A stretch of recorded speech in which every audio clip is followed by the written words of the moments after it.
Quand il y a des gens qui viennent chez toi, en principe, c'est déjà pas évident de les accueillir. Enfin, même si t'es préparé à mort, t'as toujours peur qu'ils tombent sur le seul slip sale que t'as oublié de ranger. Quand t'as des gens qui viennent à l'improviste, ça peut être un véritable cauchemar pour certains. Surtout si t'as pas la force de dire désolé, je suis occupé, ou si t'inventes une excuse du style je dois partir dans 2 minutes, là je peux vraiment pas. Et quand des gens viennent chez moi avec leurs enfants, alors là mon sang ne fait qu'un tour parce que les personnes comme moi doivent faire doublement attention rien qu'à cause de leur passion musicale. Parce que du coup je dois penser à cacher certains CD quoi.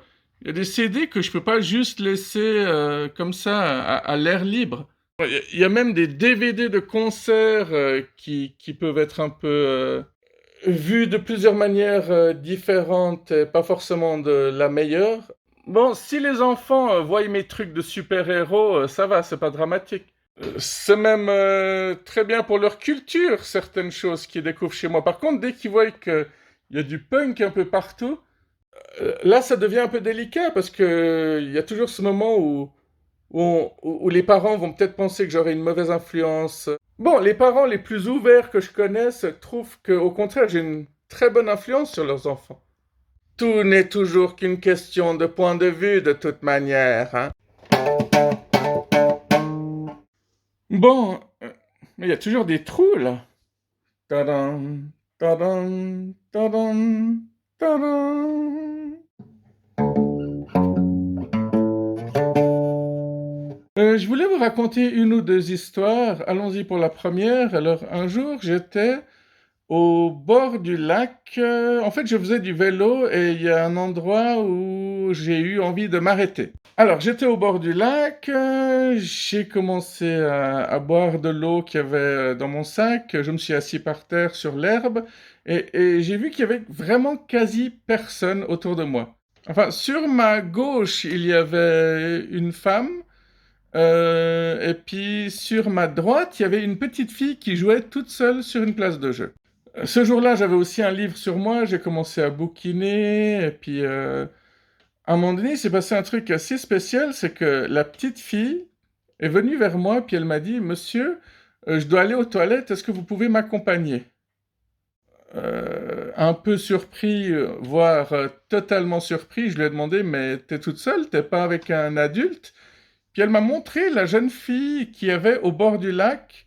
Elle m'a dit c'est ma nounou. Alors j'ai regardé la nounou et c'était une jeune fille qui était face au lac, sur son ordinateur, avec des écouteurs. Donc elle n'était pas du tout consciente de ce qui se passait derrière elle. De plus, pour marcher jusqu'à elle, ça devait me prendre à peu près 3 minutes. C'est pas beaucoup, mais en même temps, les toilettes étaient juste à 30 secondes de là où j'étais. Donc, j'ai accompagné cette petite fille aux toilettes. Enfin, d'abord, je suis rentré dans les toilettes, j'ai vérifié que le siège était propre, qu'il y avait assez de papier. Et après, je suis allé à l'entrée et j'ai attendu. Ouais, j'ai fait le guet, quoi, pour m'assurer qu'il n'y aurait pas d'autres personnes qui rentreraient dans ces toilettes. Et toutes les 30 secondes, toutes les 45 secondes, je lui demandais, tout va bien? Puis elle répondait, oui, oui. Puis en fait, elle s'est très bien débrouillée. Et une fois qu'elle est sortie, je l'ai ramenée à sa nounou.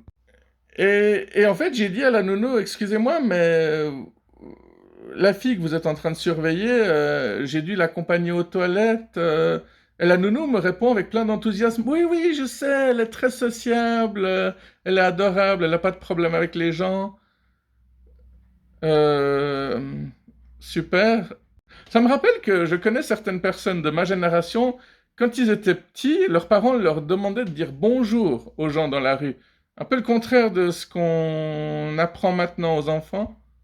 Il y a souvent ce cliché hein, dans les films où l'enfant dit j'ai pas le droit de parler aux inconnus, et puis tu vois le criminel du film qui dit son prénom. Il dit je m'appelle Fred, je ne suis plus un inconnu pour toi désormais. Non, mais cette histoire, elle est assez barge, quoi. Elle est totalement choquante, en fait, parce que heureusement que cette petite fille n'est pas tombée entre les mains d'un prédateur sexuel, quoi. Pour finir, lorsque j'étais rentré chez moi, j'en avais parlé à mon ex-copine de l'époque, et puis elle a piqué une crise, elle a dit, c'est pas possible, il faut retrouver cette nounou, il faut la dénoncer sur Facebook et tous les réseaux sociaux. Et c'est toujours amusant de voir qui parle, hein. Parce que par la suite, mon ex a eu un enfant et j'ai appris qu'elle est totalement incapable de s'en occuper. En fait, elle a adoré être enceinte. Elle a adoré que les gens lui posent des questions débiles du style «Ah, c'est vrai que t'aimes bien manger de la glace à la fraise maintenant que t'es enceinte?» Donc apparemment, elle aurait adoré toute cette période-là. Et en plus, elle a eu beaucoup d'attention, mais j'ai appris aux dernières nouvelles que, en fait, du moment que l'enfant est sorti, elle a perdu tout intérêt pour son enfant parce que les gens avaient plus d'intérêt pour son enfant que pour elle. Ouais, ouais, non, mais il y a des sacrés connasses. C'est pas parce que quelqu'un est une maman que c'est quelqu'un de bien, quoi. On m'a même rapporté que sa petite fille, ben, elle dit je sais que maman n'en a rien à faire de moi, elle fait sa petite princesse et puis c'est tout. Voilà. No comment.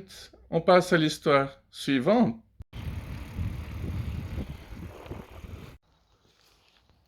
Alors, allons-y pour la troisième petite histoire, ou deuxième, je sais plus. Je sais que j'ai déjà raconté deux trucs, mais je sais qu'avant de raconter le deuxième truc, j'ai dit que j'allais vous raconter deux histoires. Bref, c'est parti. Alors, j'ai vu deux enfants, deux gosses qui faisaient du vélo, et puis à un moment donné, ils étaient en train de descendre une pente, et dans cette pente, il y en a un qui est venu devant l'autre. Ça les a fait, les deux s'encoubler, et les deux sont tombés.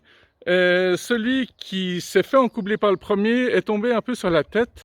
Donc, en voyant ça, moi je me suis dit, oh, ok, je me mêle pas parce que voilà quoi. Je vais faire quoi? Je vais m'asseoir à côté d'eux, poser ma main sur l'épaule l'un d'entre eux. Quelqu'un va me dénoncer pour attouchement à des enfants. Et puis, hein, on sait à quel point c'est vite arrivé, quoi, ce genre de truc. C'est une des raisons qui fait que les êtres humains ne s'entraident pas parce que souvent, quand tu essaies de faire le bien, ça se retourne contre toi. Aucune bonne action ne reste impunie, c'est comme ça. Les gens qui font le mal et qui n'ont pas de conscience, ils s'en foutent de tout ça. Alors voilà, j'ai un peu continué mon chemin, mais en voyant ces deux adorables bambins pleurer toutes les larmes de leur corps, je me suis dit, ouais non Bibo, faut quand même que tu t'arrêtes là. Alors je me suis approché d'eux, et celui qui avait fait la plus mauvaise chute pleurait tellement que ça a un peu calmé l'autre. Et là, ben, je l'ai pris, je l'ai fait asseoir sur un rocher et je lui ai demandé où est-ce que tu as mal. Donc il m'a un peu montré ses paumes en montrant les égratignures, tout ça. Puis je lui ai demandé, mais t'as mal ailleurs? Et puis c'était encore l'hiver quand c'est arrivé, donc il a soulevé son bonnet et puis il avait une petite marque rouge là. Alors honnêtement, je savais pas trop quoi faire. J'ai essayé d'interpeller l'attention des personnes autour, mais là, j'ai trouvé totalement détestable, c'est qu'aucun enfant et aucun adulte n'a voulu me prêter main forte. Tout le monde a fait comme si j'existais pas, ils m'ont tous ignoré. Ouais, les gens, quoi. Ouais. Donc voilà, je demandais aux enfants, est-ce que tu le connais? Est-ce que tu sais où est son papa, où est sa maman? Et les adultes à qui je parlais, ben, ils faisaient comme s'ils ne comprenaient pas ce que je voulais dire. En tout cas, il m'a fallu à peu près une dizaine de minutes pour retrouver le père de cet enfant. Et je lui ai dit, ah, écoutez, il vient de faire une chute, votre fils, et puis il s'est tapé un peu la tête. Et qu'est-ce que le père m'a répondu? Il a dit, ah, vous inquiétez pas, c'est un homme, il s'en remettra. Donc, je suis pas sûr d'être vraiment content d'avoir retrouvé son père. Honnêtement, je trouve ça tellement débile de dire de ton gosse qui est tombé sur la tête, vous inquiétez pas, c'est un homme. Société patriarcale de merde, hein, on peut le dire. Ouais, le machisme dans toute sa splendeur.